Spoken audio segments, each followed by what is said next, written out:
अहिल्यानगरमध्ये Bharat Ratna doctor Babasaheb Ambedkar यांच्या पूर्णाकृती पुतळ्याच्या अनावरणाचा मुद्दा सध्या चांगलाच गाजत आहे। अनेक वर्षांपासून समाज बांधवांकडून या पुतळ्याची मागणी होत होती। ती पूर्ण होऊन जुन्या पुतळ्याशेजारी नवीन पूर्णाकृती पुतळा उभारण्यात आला। त्याचे सुशोभीकरण देखील करण्यात आले। मात्र अद्यापही पुतळ्याचे अनावरण न झाल्यामुळे आणि तो झाकलेल्या अवस्थेत असल्यामुळे समाजात दुफळी निर्माण झाली आहे। याच पार्श्वभूमीवर स्वाभिमानी आंबेडकरी समाजाने पत्रकार परिषदेचे आयोजन केले होते। डॉक्टर बाबासाहेब आंबेडकर यांचा पूर्णाकृती पुतळा बसवण्यात आला असला तरी त्याचे अद्याप अनावरण झाले नसल्यामुळे तो झाकलेल्या अवस्थेतच आहे। ही एक प्रकारे समाजाच्या आस्थेची विटंबनाच असल्याचे मत व्यक्त होत आहे। लवकरात लवकर पुतळा अनावरण करण्याची मागणी समाजात जोर धरू लागली असून याच मागणीवरून समाजात दुफळी निर्माण झाली आहे। या संदर्भात स्वाभिमानी आंबेडकरी समाजाने आयोजित केलेल्या पत्रकार परिषदेत असे स्पष्ट करण्यात आले की पुतळ्याचे अनावरण येत्या 27 जुलै रोजी होणार असून स्वाभिमानी आंबेडकरी चळवळीचा याला कोणताही विरोध नाही। या पत्रकार परिषदेला सुशांत म्हस्के, योगेश साठे, प्रतीक बारसे, संजय कांबळे, बंडू आव्हाड, शनेश्वर पवार, दया गजभिये, संदीप वाघमारे, हरीश अल्हाट, जीवन कांबळे, जय कदम, अविनाश वानखेडे, सिद्धांत कांबळे आदींसह मोठ्या संख्येने समाज बांधव उपस्थित होते। या प्रकरणी प्रशासनाने लवकरात लवकर निर्णय घेऊन पुतळ्याचे अनावरण करावे अशी मागणी जोर धरत आहे। अण्णाभाऊ साठे यांच्या स्मृतीस विनम्र असं अभिवादन करतो। आज स्वाभिमानी आंबेडकर चळवळीच्या वतीने पत्रकार परिषद घेण्यात आली। 27 तारखेचा महामानव डॉक्टर बाबासाहेब आंबेडकर यांच्या पूर्णाकृती पुतळ्याचा कार्यक्रम या संदर्भात पत्रकार परिषद होती। मी एक स्वाभिमानी भीमसैनिक म्हणून समस्त नगर शहरातील जिल्ह्यातील भीमसैनिकांना इतर समाजाला आव्हान करतो, जास्तीत जास्त संख्येने या आणि बाबासाहेबांचा कार्यक्रम सुंदर असा होईल अशी अपेक्षा ठेवतो।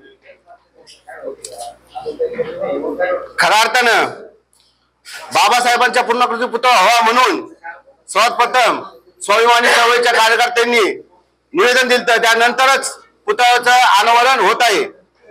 खऱ्या अर्थानं काही आमदार प्रणित कार्यकर्ते सामाजिक दिशाभूल करायला लागलेले आहेत। पत्रकार परिषद घेण्यात आली। या पत्रकार परिषदेमध्ये दिनांक 27/7/2025 रोजी होणाऱ्या भारतरत्न डॉक्टर बाबासाहेब आंबेडकर यांच्या पूर्णाकृती पुतळ्याच्या अनावरणासंदर्भात ही प्रेस घेण्यात आली। मी या ठिकाणी आवर्जून सांगू इच्छितो की जे काही सोशल मीडियाच्या माध्यमातून समाजामध्ये पसरवण्याचा प्रयत्न केला जातोय की आम्ही एक वेगळा गट आहे आणि आमचा डॉक्टर बाबासाहेब आंबेडकरांच्या पूर्णाकृती पुतळ्याला विरोध आहे, ही साफ चुकीची गोष्ट आहे। गट कोणता आहे आणि समाज कोणता आहे हे सगळ्या लोकांना माहिती आहे। या ठिकाणी मी एकच आवाहन करू इच्छितो की येणाऱ्या 27 तारखेला पूर्ण नगर जिल्ह्यातूनच नाही, महाराष्ट्रातून सर्व भीमसैनिकांनी, सर्व भीमानुयांनी, डॉक्टर बाबासाहेब आंबेडकरांच्या विचाराच्या लोकांनी, फुले शाहू आंबेडकर चळवळीतील सर्व मोठ्या छोट्या कार्यकर्त्यांनी या ठिकाणी उपस्थित राहावे आणि या कार्यक्रमाची शोभा वाढवावी। जय भीम। भारतरत्न डॉक्टर बाबासाहेब आंबेडकर यांच्या पूर्णाकृती पुतळ्याच्या अनावरण सोहळ्यासाठी 27 तारखेला काय काय महापालिकेकडून अपेक्षित आहे आम्हाला, त्यासाठी ही पत्रकार परिषद आपण आयोजित केली होती। परंतु महापालिकेचे आयुक्त यांनी अद्यापर्यंत त्यांची भूमिका स्पष्ट न केल्यामुळं हा संभ्रम निर्माण झाला।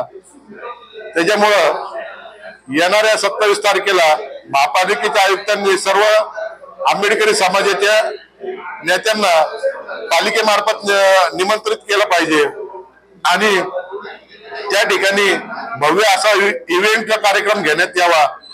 साठे यांच्या स्मृतीस विनम्र अभिवादन। आज समस्त स्वाभिमानी आंबेडकर चळवळीच्या वतीने आज पत्रकार परिषद घेण्यात आली। या पत्रकार परिषदेमध्ये बरेचसे मुद्दे आम्ही मांडलेले आहेत। त्या मुद्द्यांमध्ये अजून एक विषय असा आहे की जे समाजाचे नेते आठवले साहेब असतील, रासू गवई असतील, आदरणीय बाळासाहेब आंबेडकर असतील, दीपक भाऊ निकाळजे असतील, आनंदराज आंबेडकर, हे सर्व जे आंबेडकर चळवळीतले जे काही ज्येष्ठ नेते यांना पहिले शासकीय प्रोटोकॉल प्रमाणे आपण निमंत्रित करण्यात यावं, आज अशी मागणी करतो। त्याचबरोबर बाबासाहेब आंबेडकरांचा पूर्णाकृती पुतळ्याचा सोहळ्याचा कार्यक्रम हा बौद्ध धर्माप्रमाणे झाला पाहिजे। त्यामध्ये त्रिशरण पंचशील घेऊन, तसेच बुद्ध वंदना घेऊन आणि बाबासाहेब आंबेडकरांनी 1956 ला जे काही 22 प्रतिज्ञा दिलेत त्याचे सामूहिक वाचन करण्यात यावं। त्याचबरोबर जे हवामान खात्याने वर्तवलेलं आहे की 25 तारखेनंतर पाऊस मुसळधार पाऊस होण्याची शक्यता आहे, त्या दृष्टिकोनातून तिथं गोंधळ होऊ नये कार्यक्रमामध्ये लाखोच्या संख्येने तिथं समाज बांधव फुले शाह आंबेडकर विचारधारेची माणसं जमा होणार आहेत, त्यांनी त्यांचा गोंधळ होऊ नये म्हणून तिथं वॉटरप्रूफ टेंट टाकण्यात यावा। त्याचबरोबर